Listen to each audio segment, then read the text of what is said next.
নমস্কার, রাধে রাধে। আজকের দিনটা হচ্ছে দ্বাদশীর সকাল।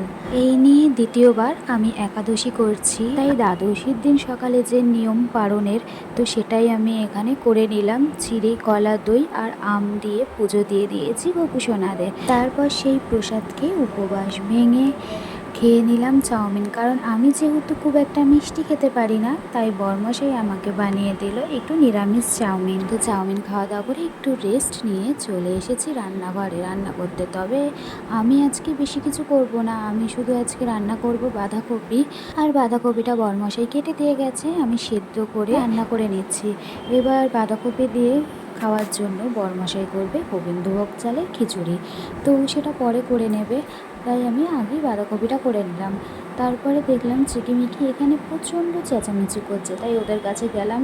ওদেরকে বললাম, তোমরা কেন এত চিল্লি চিল্লি করছো? তো ওদের সাথে একটুখানি কথাবার্তা বলে আর প্রসাদের যে আমটা ছিল সেটা আমি রেখে দিয়েছিলাম, সেটা এখন খেয়ে নিলাম। আর এখানে গুজি, যেই আমি আমের আঁটি নিয়ে বসেছি অমনি চলে এসেছে। গুজিও না আমের আঁটি খেতে ভীষণ ভালোবাসে, তো তাই ওকে দেখাচ্ছিলাম আর বলছিলাম, খাবি তো বেরিয়ে আয়। তারপরে কিছুক্ষণ বাদে বরমাসে এখানে খিচুড়ি রান্না করে ফেলেছে আর ভেজেছে গরম গরম বেগুনি। আর গরম গরম বেগুনি দেখে আমিও এখানে একটা বেগুনি তুলে খেতে আরম্ভ করলাম।